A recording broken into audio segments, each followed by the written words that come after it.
Glass became, for modern architects, the essential material of the future.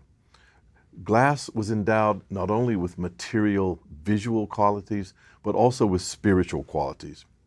The German architect Mies van der Rohe would design buildings in America that would become the epitome of glass and steel skyscrapers.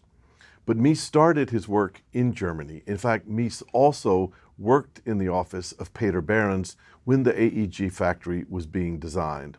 And yet, Mies was much more experimental than either Gropius or Behrens.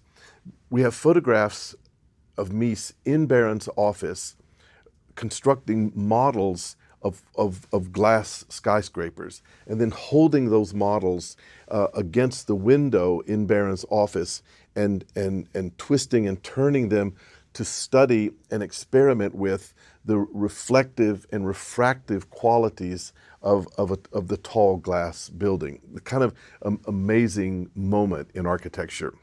Mies would continue these experiments in two projects for downtown Berlin, one on the Friedrichstrasse and the other on Alexanderplatz. In both of these projects, Mies was looking to see how new building types could be derived that would respond more adequately to the visual potentials of steel and glass and this continuingly emergent technology of steel and glass. But it wasn't until 1954 in New York, in his project for the Seagram building, where these experiments were first realized in a commercial office tower. The Seagram building was the administrative headquarters of the Canadian distillery Seagrams, and it was located on Park Avenue in downtown New York. Though the site, of course, is very, very different from the AEG factory, Mies, like Behrens, wanted very much for his building to engage the city and even confront the city with the representational power of architecture in the overall urban fabric. Mies was not working on a corner as Behrens was in the AEG site. He was working mid-block. So he confronted the city in a very different way. He first sets the building back from the street line, creating a fairly deep plaza in front of the building. You don't actually see the Seagram building as you're coming down Park Avenue. You first see only the gap. According to people that worked with Mies on the project, that gap in the street line was very important for him. It created a kind of anticipation, a kind of mystery. But as soon as you enter that gap and turn 90 degrees, the slab of the high-rise building confronts you in a very almost aggressively frontal way. The building appears now almost as a pure surface. It's a pure network of steel and glass. So let's look more closely at that surface. The first thing we realize is that while most steel and glass buildings of the time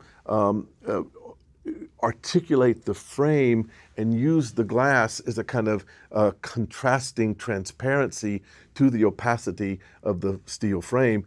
In the Seagram's case, the glass is bronzed and the steel is bronzed, and the effect of that homogeneous treatment of the two materials actually bring the materials closer together. Of course, you can still see the articulation of the frame against the glass, but it brings the materials a little bit closer together. It gives the glass at certain angles also a kind of opacity rather than a transparency. The essential thing to be expressed by a high-rise building in steel and glass for Mies is the idea of structure. Of course, the structure of the Seagram's buildings is based on a steel frame. The issue is that because of American building code, the steel cannot be exposed. It cannot even be made visible. The reason is that a steel frame, in the case of fire, of an accidental fire, exposed steel runs the risk of softening and failing structurally. So building codes require that the steel frame be clad in an insulating material, usually concrete. And that's the case at Seagram. Even though it's actually made of a steel frame, the entire steel frame is encased in concrete. So how then do you make the essence of the building, which is structure, how do you make that visible? Mies's solution is to add an additional steel I section. We call it an I section because if you cut through the steel member, its section is shaped like an I. And that I section is laid in a plane in front of the glass. It actually has no structural function whatsoever. It is an ornament, it's an architectural ornament. And yet, as an ornament, as a non-functional element, it represents the structure even more emphatically, if you will, than the structure itself. It's a more true representation of the structure than the structure itself. And this is a very, very interesting development in the idea of architectural ornament. We're a long way from Zimper's knot, but what is similar to Zimper's knot, or the ornament of Zimper's weaving, is its representational function for what is in fact a constructional and structural vocation. This I section in front of the glass is playing the role that in architectural terms we call a mullion. And the series of mullions in front of the glass, because of that one flat plane of the I section, actually creates a virtual plane that is parallel to, but in front of, the glass itself.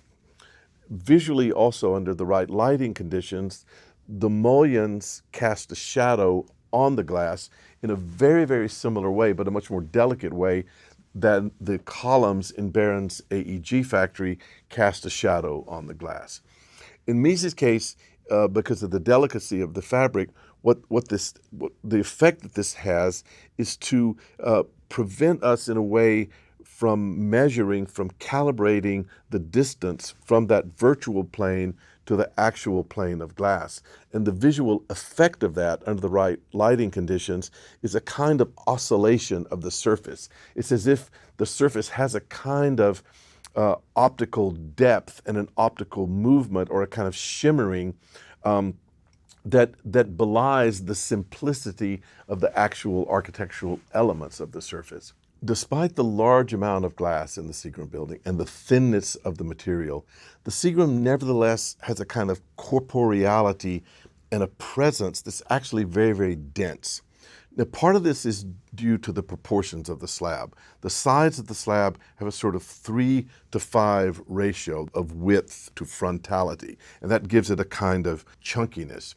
But more important, the bronzing of the glass and the metal gives a totality to the surface and a singularity to the surface that also contributes to the visual weight.